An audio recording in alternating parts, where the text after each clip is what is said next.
Hello everybody and welcome to another hobby cheating video. And today, well, I'm going to paint these little guys up, these awesome little doom flares, and that means it's time to talk about high speed copper and bronze. Let's get into it. The strict technomancer that is Vincey V. Let us get to the technique and learn it, Vincey V. Recently I did a video on doing metals easy and fast. In that I showed you how to do some quick, awesome looking steel. And one of the most common responses I got to that video was, okay, cool, but what about things like copper or bronze or golds? Well, worry not. Today, I'm going to take you through the same process for how to do these things quickly as I continue to paint up my Skaven army. Because it turns out you can do metals that are both really fast and look really awesome. So, let's get over to the desk, let's get painting. Alright, let's start out with the paints I'm going to use. Now, the first thing you're going to see is that I'm using a couple steel and silver from Vallejo Metal Color. And you might first say, Vince, what the heck? You said this was going to be about copper and bronze. Don't worry, they're in here too. Okay, but we're going to actually use some tinting, and you'll see. I've also got a couple of colors we're going to use for undershading. So specifically this sort of brown-gray, which is a wonderful dead color for your copper or bronze. Can also work for golds if it's very cold gold.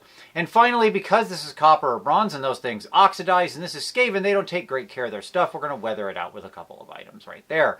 A little bit of dark sort of oxide and then a regular anilic oxide. Okay, easy enough. That's the paints. You don't need those exact things, but this is how I'm going to do it. You can play along at home however you like. So, let's go ahead. I'm going to use the actual wheels because these are really easy, but keep in mind I could do this on the center of the thing or a whole Space Marine or whatever. Same principles would apply in all cases. All right, so I'm going to start by putting a little bit of steel into my wet palette, and then I'm going to take it out and start, swishing it around almost like I'm getting ready for a dry brush. So I'm going to work most of the paint off of the bristles. Then I'm going to pick up the actual item here that I need to paint, and I'm going to just start stippling madly. Now, as a point of fact, I am aiming to basically cover the whole thing, but I want there to be a little bit of texture. Copper, bronze, and these kinds of metals often have a sort of beaten texture. Now, these Doomflayer wheels also have a lot of pitting and stuff like that to them, so we're going to reinforce that with the actual painting. So, I just stipple all over until the whole thing is completely covered in steel. No drama, no llama, easy peasy. Now I'm going to find whatever the top of the thing is, which in this case it's a wheel.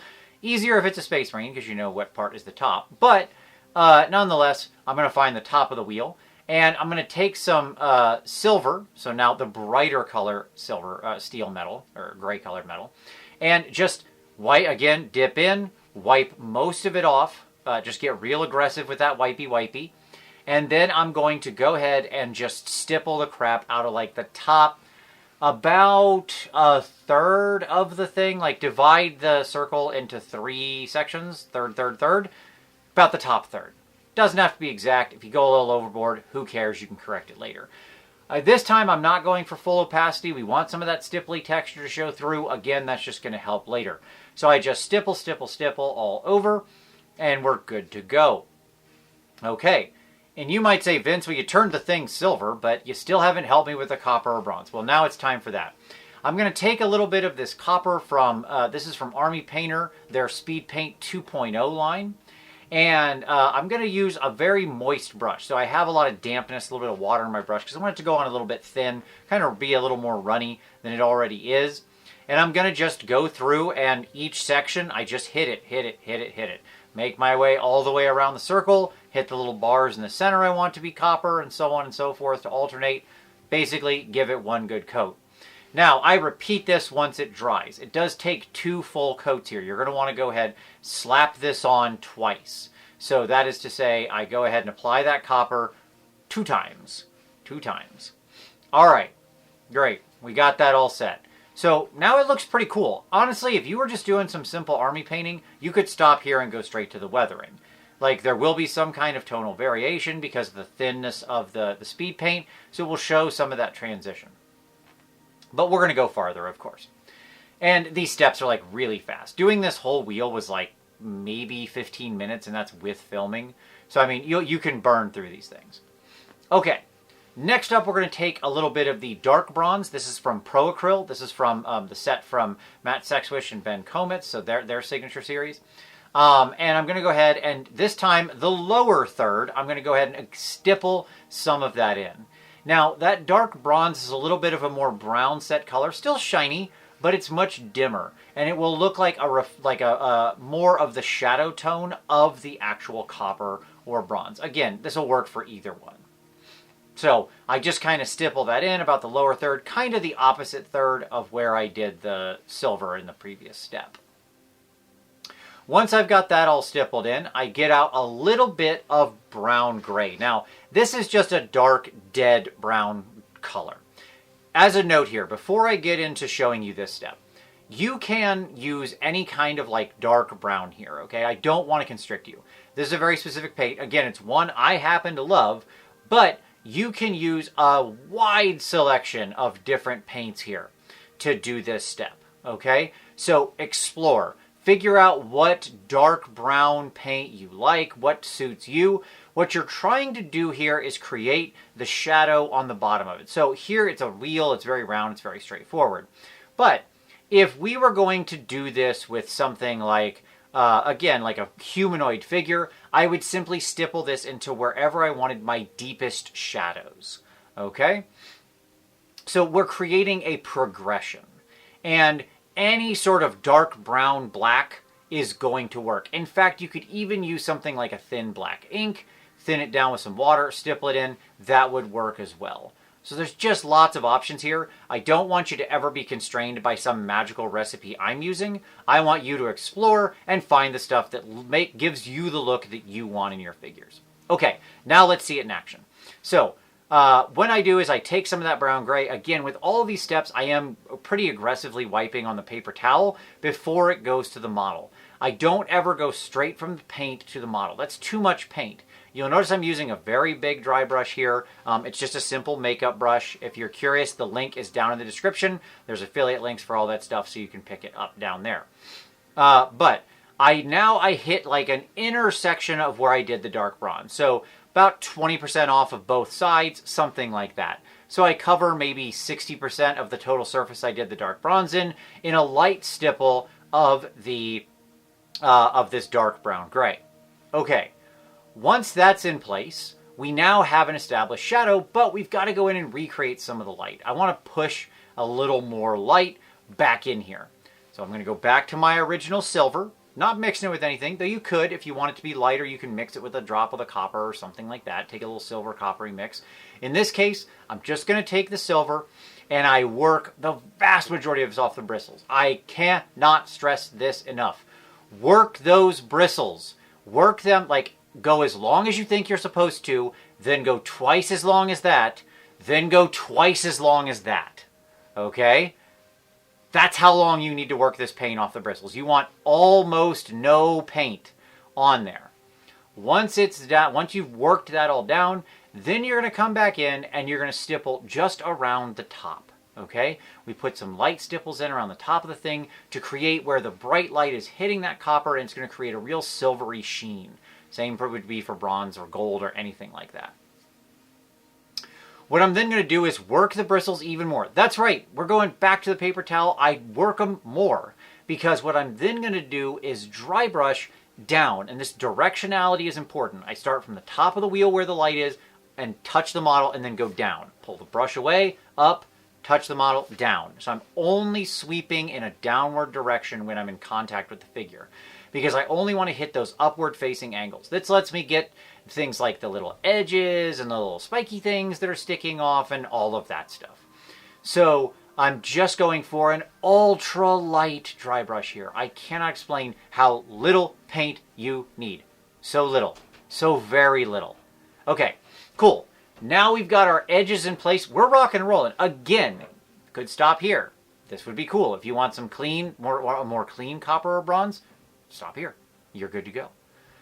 What I'm now going to do, though, is just kind of bring everything together just a little bit. So I take some more of that copper, Speed Paint 2.0 copper. This time I thin it down even more. Just water. Nothing special, though you can use the Speed Paint thinner if you want. That's fine. But I'm just using water.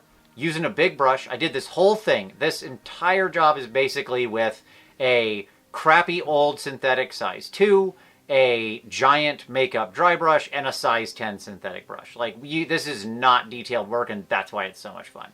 Okay, take some of that, thin it down, and now I just kind of glaze around the edge to smooth that transition. Some of those stipples will still show, but again, I smooth that transition. I also work the bottom part where I put in the shadows, give them a nice little glaze and filter, just to kind of bring my whole thing back together, make it homogeneous, nice, unified sort of vision of the thing. Okay? All right. So now we're in a really good place as far as this goes, but we've got to weather it. This is a piece of Skaven tech. It's not in good shape. It's got to be beaten up. So I get out my dark green color. Now, I really love this color for this. Again, this is a Pro Acryl color out of the signature sets. I think it's just perfect for this. Basically, I'm going to do some I take it, I thin it way down, like 4 drops of water to 1 drop of paint. Very thin. And here I'm just using a big synthetic brush, but I'm going to like touch into that glaze, wick it off into a paper towel. Very important. You do not want this running everywhere. I wick off a lot of the excess liquid. And then I'm just going to start touching those little recesses. Any little recess. I'm just going to let the capillary action make that paint flow. I'm specifically focusing on the shadow parts of this. I want this to be the darker oxidation. You can hide a little bit of this in some upper areas as well if you're placing it in a more shadow-based thing in the upper area. But I kind of hide it there on the lower side. I will cover some of this later with the next step. But first of all, it looks really cool. Let me just say, this kind of thing where you're kind of filling the recesses with this flowy, awesome jade green paint looks amazing with copper. It could be a whole color scheme in itself. As I was doing it, I was like, man, I might have a color scheme for an army right here, like copper with the sort of, if it's like a tau color scheme or something, that'd look really cool. But anyways, that aside, you just kind of fill it in there, get it around spikes, indents, things like that, wherever water would naturally gather and create oxidation. All right, we're almost home. One more step. Now I go into our old friend, Nilic oxide. And here I'm going to work the rest of it as well as covering some of my darker green color. So they kind of mix together and I get a little bit of that darker oxide. Here you can see I focus on things like around the spikes where there's a recess and water would gather. In the natural recesses in between the plates, again, where water would gather and oxidation would hence flow and gather. Around any kind of edge, chip, dent, or scratch. That's where we want this oxidation to flow. One, it will help those things sort of stand out and be more present and pronounced. But two, it's the more credible way that the weathering happens. Because this weathering is going to naturally be focused on all those recesses and areas where water will gather and then oxidize quickly. So you can see I focus on those deep recesses. Oxidation also verdigris, that is to say, wipes away rather easily. So the only place it would be left was in the recesses on a moving thing. Okay, cool. Fill all that in, get those spaces. You notice I kind of stipple some around here and there just to get it kind of like, there's places where it kind of blooms and spreads. But other than that, we're good to go. That's it. That's quick and dirty bronze. As I said, this took 15, maybe 20 minutes to do the thing. It was so fast, and I think it looks awesome. Here's how they look, the two little wheels. I did another one. You can see how they came out. I think they look super fun.